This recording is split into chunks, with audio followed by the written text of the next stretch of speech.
Hi there, I'm Miss Sally, and I want to share a video with you on picking schools for your kids. So I'm at an age where my son is grown. I only had one, but he's grown, and I'm at this super cool place in life where I've gotten to see the end of the story on a lot of different topics. And I know, like, as a parent, it's so hard, right? Because you're so scared you're going to mess them up. You're so scared you're going to make the wrong decision about this and about that. And everybody's telling you this, and some people are telling you that. And you don't know the end of the story, right? What if I put them in this school and it messes them up? What if I put them in this school and I was wrong? So I got to see the end of the decisions, the ramifications of the decisions that I made, and I want to share those with you.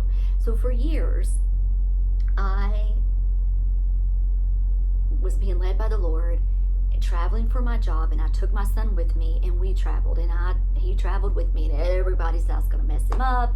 Everybody said I was crazy.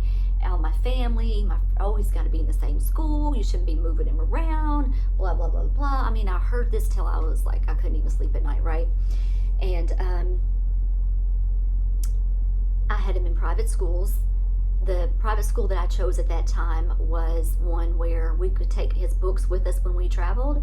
It was called Accelerated Christian Academy, and at that time they had like little satellite schools where no matter where you went, you could take your child and they could go to that satellite school, and they had facilitators there. They weren't real teachers, they called them facilitators, but they kind of like made sure everybody was doing what they were supposed to do, and they could answer like some questions for the kids and just kind of kept order.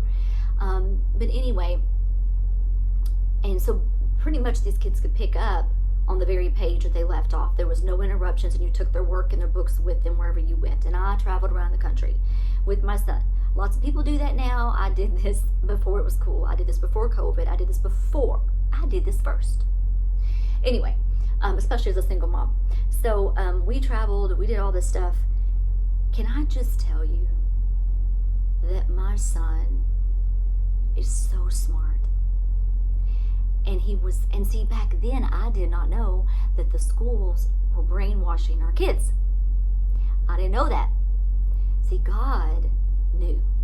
And he knew that my son needed to be in a different environment and did not need all those influences. And so for many years, I got to have a sweet little boy, a wonderful child. When we were at home, we were at home. We didn't have to do hours and hours of schoolwork, of homework. I remember when he was in public school, because I did have him in public school, I think up until second grade. And it was hell. Okay, it was. You know how it is, these poor kids, they're cooped up in a building all day long for 8 hours. They want to come home. They want to have bonding time with their family. They want to play. They want to be a kid. But no, they've got 2-3 hours of homework, and here you are supposed to teach them. And guess what? You're not a teacher. So you don't know how to teach them all this crazy stuff, right? And you're crying, they're crying, and everybody's pulling their hair out, and it's just not good. It's not the Lord. It's not. So he did not have homework in this program with Accelerated Christian Academy. He turned out brilliant.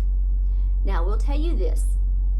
When he got to ninth grade, maybe 8th or 9th grade, I decided, you know what, look, now I'm not going to really be able to help him with the very complicated, accelerated math classes, geometry. Well, I do know some of that stuff, but you know what I mean. Like, okay, at this point, maybe he should go to a regular school. So around 8th grade, I put him in a public school. Partly, I wanted him to be able to go to the football games and the school dances, and I wanted him to have, all those experiences that I had when I was growing up. I didn't have any trouble with him until I put him in public school. And then I did start to have a lot of problems with him. It was really, really, really rough. He's fine now, but we went through all those teenage years, and it was really, really hard. And I don't think that it was the wisest decision to put him in the public school. I guess for me, if I hadn't done that, I would always wonder, well, maybe I should have put him in public school. Maybe he would have had more fun.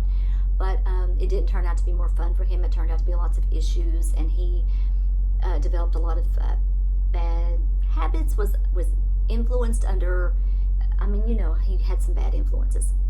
And he didn't do well. He really didn't do well.